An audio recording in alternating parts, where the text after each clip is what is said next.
She wore a pink sweater with tiny metallic stars. 3 months later, one of those stars was found alone, miles from home, by a forgotten wooden bridge that doesn't even have a name. No footprints. No witnesses. No sounds of struggle. Just the soft rustle of the wind against the trees, and a single silver star pressed into the dirt like a quiet signal from the past. What happened to Jack and Lily Sullivan isn't only a tragedy. It's a pattern that refuses to be ignored. Tonight, I'm not here to chase theories or entertain conspiracies. I'm here to follow the facts, the small ones that got buried under headlines, the quiet details that don't make front-page news. Because I don't believe in coincidences. I believe in patterns. And when children vanish, patterns become lifelines. This story begins with a single metallic star, a clue so small, most people wouldn't notice it. But that tiny piece of foil has the power to change everything we thought we knew about where Jack and Lily went and what really happened on that quiet spring afternoon. Before we dive in, make sure you're subscribed and part of this growing community that believes in justice, in truth, and in not letting stories like this fade away. We're more than just viewers. We're witnesses to a silence that's gone on far too long. So tonight, we'll retrace the clues. We'll walk the hidden trails, follow the numbers, and listen to the recordings the world has forgotten. Because if that metallic star truly came from Lily's sweater, then it means someone brought her there, and someone else didn't want us to find out. This isn't coincidence. It's communication, from the past, from the evidence, and maybe from Lily herself. The discovery seemed almost meaningless at first. A search team, combing through a quiet wooded area near a wooden bridge, reported a tiny, shiny object. In the dispatch logs, it's noted casually, like a footnote in a story no one planned to finish. But the detail stands out. Small holographic star sticker, possibly from clothing. Most people would have dismissed it. A child's sticker could have come from anywhere. But when I saw the family's photo collage, quietly posted online weeks later by Lily's aunt, everything changed. In that photo, Lily's wearing a pink sweater, soft and fleece-like, dotted with those same metallic stars. Identical in color, size, and texture to the sticker found near the bridge. Think about that for a moment. What are the odds that a sticker, identical to one on her sweater, would show up by chance in a remote area no one visits? No playground nearby. No schools. No reason for it to be there. The coordinates from dispatch 051 for 868 and 503,085 don't match the bridge we all assumed was searched. They match a second, unmarked footbridge hidden deeper in the woods. And if that's where the star was found, it means this clue didn't just fall out of the sky. Someone brought it there.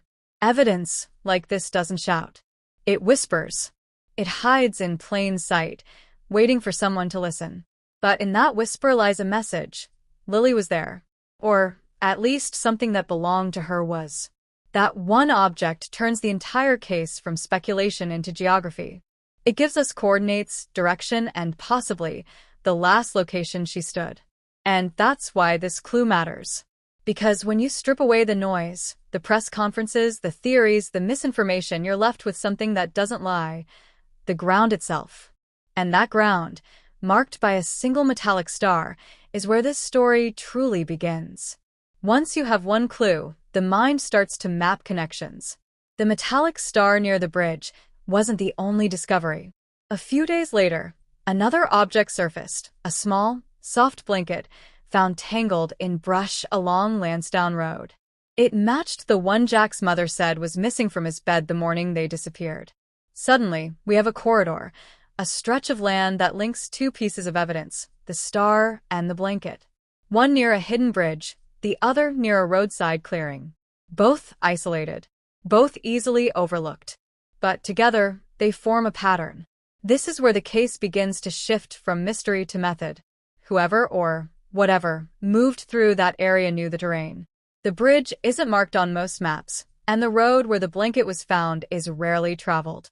You don't stumble onto those places by accident. You go there because you already know they exist. When I overlaid the search grid with satellite imagery, the pattern became clearer. The line between the two discovery points forms a path that bypasses major trails and sticks close to the riverbank. It's a path that provides cover, trees, dips in elevation, a natural sound barrier from passing cars. The conclusion? This wasn't random. It was deliberate. And here's the detail that keeps me awake at night. The search team didn't focus heavily on that area until weeks later. Why? Because on a map, it looked unimportant. Empty. But to children who were scared, tired, or being led by someone else, it might have been the only path available. Sometimes, the most dangerous places are the ones that seem too insignificant to search.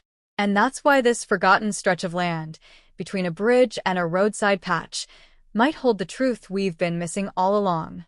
7 trail cameras. That's how many were seized from a property on the outskirts of Glengarry Station, owned by a woman named Melissa Scott.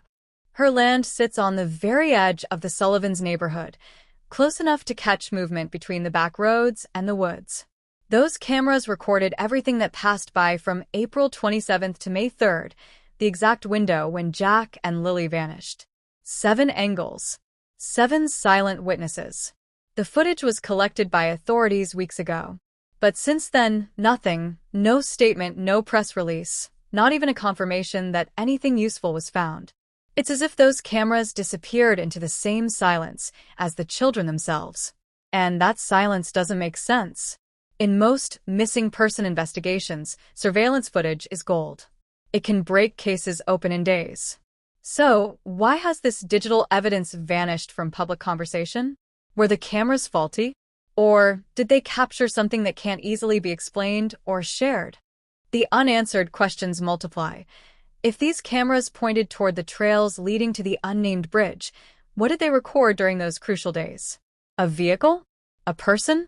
Maybe even Jack and Lily themselves? Every case has its missing pages. This might be one of them. What troubles me most is how consistent the silence has been. The official story hasn't changed, but the absence of updates speaks volumes.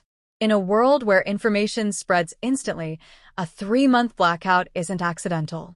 It's controlled. 7 cameras. 1 bridge. 1 star. A pattern of silence growing louder by the day. When technology stops talking, we have to start listening harder, to nature, to patterns, and to the small clues the world leaves behind. Because silence, in an investigation like this, isn't emptiness. It's intent. If you live anywhere near that stretch of woods, this next part is for you. There's a wooden bridge out there, small, almost invisible, tucked deep in the brush near the river. Maybe you've crossed it before on a weekend walk or a fishing trip. Maybe it's in the background of an old photo on your phone. You might not even remember it, but it's there. Think back to the last days of April. Did you see a car parked where no car should have been? A person walking alone at dusk? Did your dog bark at something you couldn't see? Sometimes the mind archives details it doesn't understand until later. The truth is, this case won't break because of a press conference. It'll break because someone local remembers something, a moment, a sound, a shape in the trees. Big cases like this rarely hinge on big discoveries. They hinge on ordinary people realizing they've seen something extraordinary. The authorities can only search where maps allow. But locals know the shortcuts, the old hunting trails, the forgotten crossings, the places GPS doesn't reach. That's where answers hide. So here's what I'm asking. Stay alert. Walk those trails again. Look at old dashcam footage, photos, even social media check-ins. Anything that touches that stretch of land between Lansdowne Road and the unnamed bridge could matter. Don't underestimate the value of a small memory. Because one person's afterthought might be another person's missing puzzle piece. We can't bring back the time that's been lost, but we can stop the silence from growing. Justice isn't just about police reports.